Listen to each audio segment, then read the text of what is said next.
What's going on, guys? This is Mars coming at you with another review of this Dita Perpetua. Is a house that makes high-end monitors that comes from Singapore, and this specific review of a limited edition Perpetua. I don't know how many units were made, but the configuration of this unit is a single DD and built out of aluminum, I think, or titanium shells, sorry. And it's priced at 3K, so very expensive IEM. And yeah, so pretty much it's a single DD, 3K. As you see, it comes with a gorgeous unboxing experience, the case, the box, the accessories, and it's actually they're numbering their units, telling you which number unit you got, and bunch of stickers and great stuff. And this is not the stock case. This is a CanJam case that I've gotten when I visited CanJam Singapore 2 weeks ago. So yeah, the build is good. I didn't feel, I know some people complained about like the shells being heavy. I didn't face any issues of comfort while I have them on. I don't have issues with the stock cable. Yes, it's heavy. The materials are used are very high quality, but I don't have any issues with all of that. There is certain difficulties when you're trying to open this case. It's a sort of like a pressure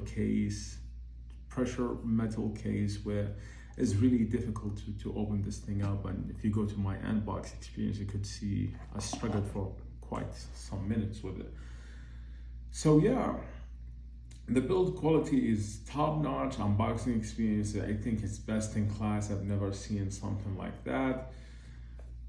Like most IEMs within this price point, they actually do disappoint into this unboxing experience category. But we're here for the sound, so how do they sound?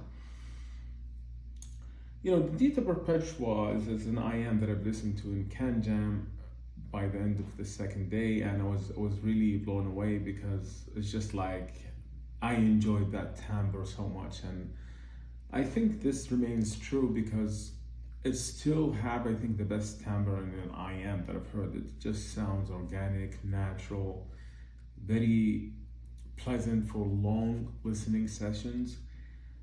But essentially, if you're used to more energetic sets, you would find this IEM lacking. And I would show you the graph, but having technical issues there, so I wouldn't be able to pull up the graph and show you some difference with other IEMs and comparisons. But take my word for it, IEM sounds good.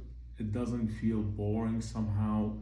It does have good dynamic bass that it punches hard, not as hard as bass head IEMs, but it does keep things engaging, and everything sounds good. And for me, I did enjoy this with so many genres, but I think the only areas that surprised me that for this price point is the detail retrieval and the resolution, comparing to other IEMs within the same price bracket. And for me, when I've tested it like really heavily actually, and I've listened to it so much, I've given it real listen, I put it on a burn-in for 2 days and stuff like that, and it's just like it lacks in resolution greatly, like comparing to IEMs like the Radon 6, like the Xenon 6.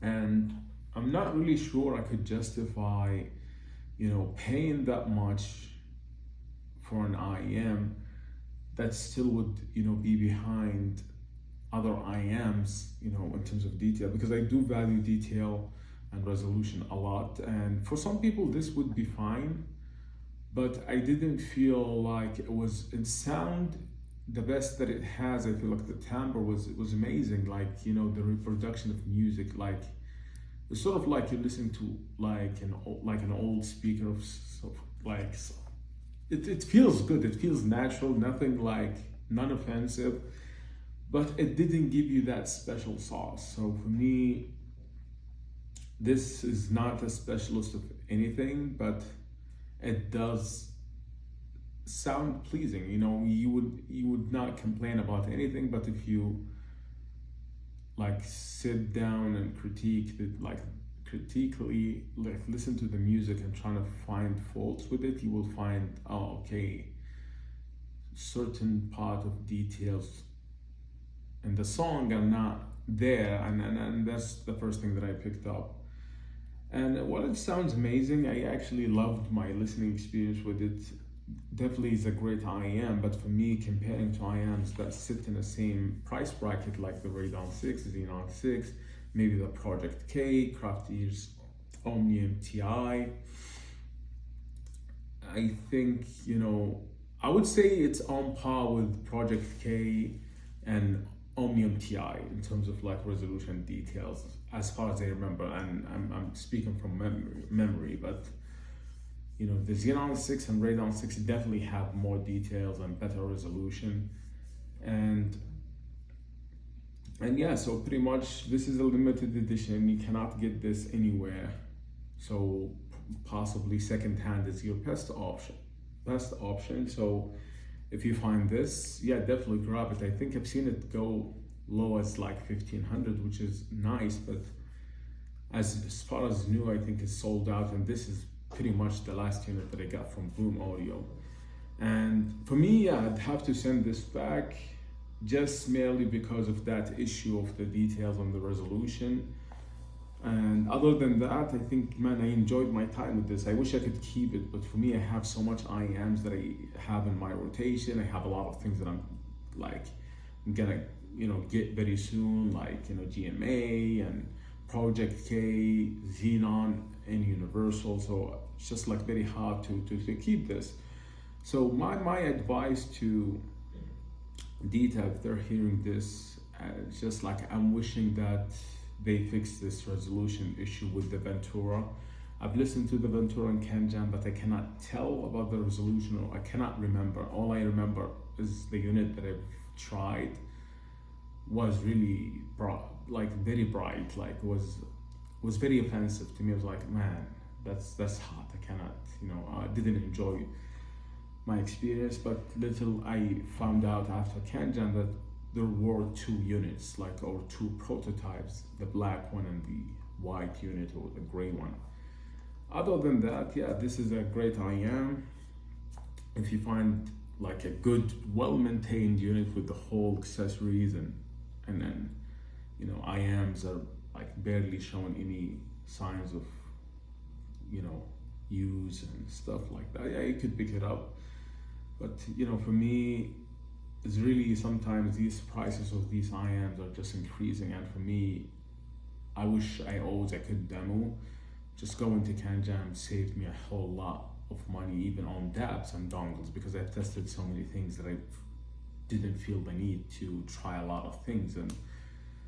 And yeah, so for somebody who really values like organic timbre, like not really caring about that bass slam like the Radeon or Xenon or any of the fat freak stuff like GMA, then this would be your IAM. This is an IAM that you put on and just relax and chill, not think about anything, and just be able to enjoy the music without worrying about anything. But if you have OCD and you want that details and small fine details within a song and resolution and all of that stuff, this wouldn't be an IAM for you. And it would show that in hip hop, it just doesn't feel as energetic. It's not gonna give you that excitement like Radeon does. And when it comes to EDM, tried trance music was okay, was nice, but definitely didn't like it for rock, even though it has great mids, the vocals sound good and everything, but it's just like, even the highs, I feel like it doesn't have, it does have good highs and good, treble extension. It's just like, for me, it didn't feel like it doesn't give you that crisp and bite and engagement, It just stays polite across the board, and it just have those nice mids where the vocals are engaging and emotional, but it still didn't feel enough for rock, especially the bass, didn't hit like right on. You didn't feel it in your soul. So yeah, man, Dita Perpetua, definitely great IEM. If I would give this a score, I would probably give it a 10 out of 16.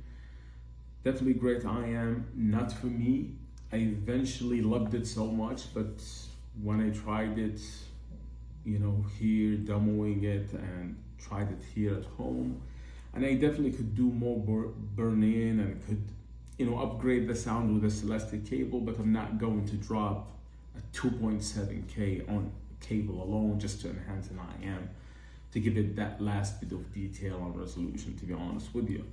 Stock cable should be good as is, but other than that, man, yeah, this is a great IEM, and I'm out.